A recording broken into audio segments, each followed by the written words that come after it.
Okay, real talk. Have you ever finished a show, like completely finished it, and then immediately went back to episode 1? Maybe you've seen The Office so many times you could recite the dialogue before the characters do. Maybe you put on Pride and Prejudice every single autumn like it's a ritual. Maybe your friends look at you sideways when you admit that yes, you have rewatched that one comfort movie 11 times, and no, you are not ashamed. Here's what people assume when they hear that. They assume you're lazy, or stuck, or that you just can't be bothered to find something new. And honestly, that assumption is so completely wrong that it almost loops back around to being interesting. Because what's actually happening inside your brain when you rewatch something you already know by heart, it's not intellectual laziness. It's one of the most emotionally intelligent things you can do for yourself. And today, we're going to unpack exactly why. Let's start with your nervous system, because this is where the story really begins. Your brain is, at its core, a prediction machine. It is constantly scanning your environment, trying to anticipate what comes next so it can keep you safe and conserve energy. Every new show, every unfamiliar movie, every story you've never encountered before, your brain is working hard during all of that. It's processing new characters, tracking plot lines, building emotional models for people who don't exist. That's a genuine cognitive load. And sometimes, after a long day of actual life demanding things from you, the last thing your nervous system wants is more uncertainty, even the fictional kind. So what happens when you put on something you already know? The brain exhales. Quite literally. Research in neuroscience has shown that familiarity reduces activity in the amygdala, that's your brain's alarm system, and increases the release of dopamine in a smooth, steady, predictable drip. You're not chasing a hit, you're just resting in one. And that feels indescribably good when the rest of your life feels chaotic or unpredictable. The rewatch is your nervous system's version of a weighted blanket. But here's where it gets even more interesting. There's a concept in psychology called narrative transportation, the idea that stories literally pull us out of our own heads and into another world. When you're transported by a story, your heart rate actually shifts. Your emotional responses mirror those of the characters. You feel what they feel. And researchers have found that the second time you experience a story, something unusual happens. Because the anxiety of not knowing the outcome is gone, you're actually more present. You catch things you missed. You notice the music, the lighting, the subtle glance one character gives another 3 episodes before the payoff. You stop surviving the story and start inhabiting it. The rewatch, paradoxically, gives you a richer experience than the first watch ever could. Think about it like a piece of music you love. The first time you hear a song, you're learning it. The 5th time, you're living in it. The 100th time, it's practically woven into your identity. Stories work the same way. Now, let's talk about comfort, because that word gets dismissed a lot. People say comfort show like it's slightly embarrassing, like needing comfort is a weakness. But psychologists who study emotional regulation would tell you the opposite. Dr. Jay Derrick at the University of Buffalo has done some genuinely fascinating work on what she calls social surrogates, the idea that our brains treat meaningful fictional relationships somewhat like real ones. The characters in your comfort show have, over time, become familiar presences.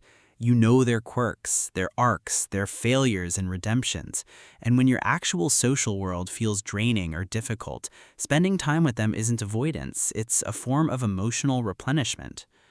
That sounds almost too generous, doesn't it? But consider this.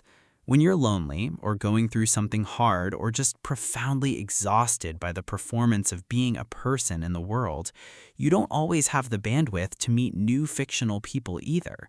And your brain knows that. Returning to a story where you already love everyone is, in a very real sense, going home. And there's something else happening that almost nobody talks about, which is the way rewatching connects us to our past selves.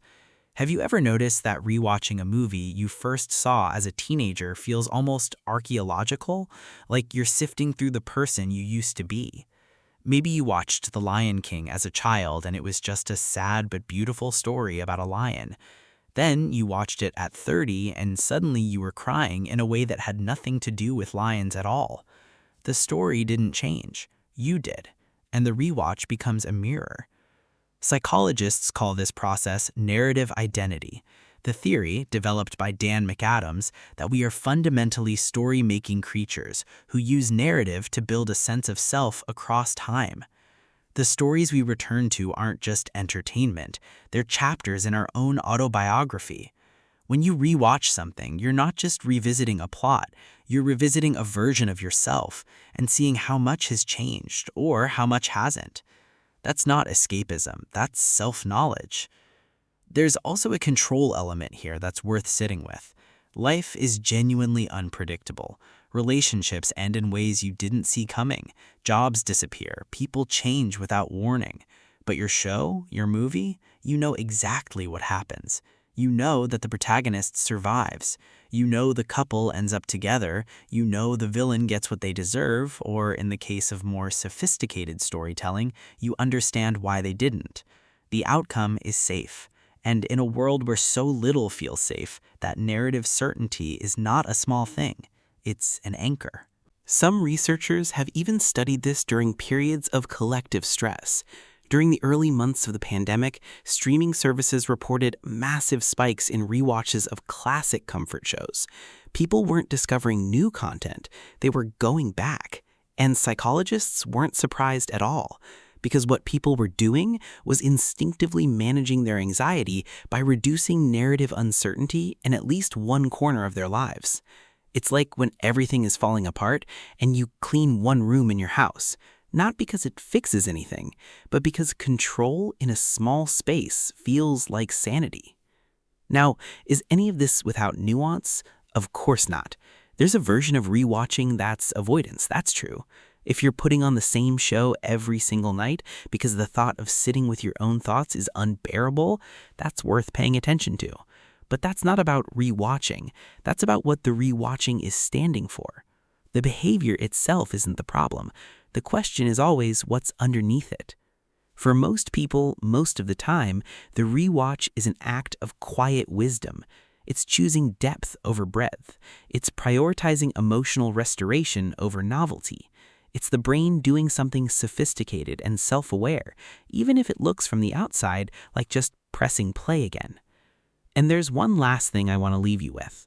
You know that feeling, the specific, almost melancholy feeling of finishing a show or movie and just sitting with it for a moment before the credits are done? That feeling has a name in Portuguese, saudade, a longing for something beautiful that has passed. And every time you rewatch something, you're chasing a little bit of that feeling, but in the best possible direction. You're saying, this story mattered to me. This world meant something. I want to live in it just a little longer. That's not a flaw. That's love, honestly. For story, for feeling, for the version of yourself that was changed by something fictional and never fully came back. So the next time someone raises an eyebrow at your rewatch habit, you can just smile because you know something they don't yet. You're not rewatching because you've run out of things to watch. You're rewatching because some stories are worth more the second time, and the third, and honestly, probably the 11th too. If this hit a little close to home, in the best way, I'd love to know which show or movie you always come back to. Drop it in the comments. And if you want more of this kind of deep dive into the psychology of everyday behavior, you know what to do. I'll see you in the next one.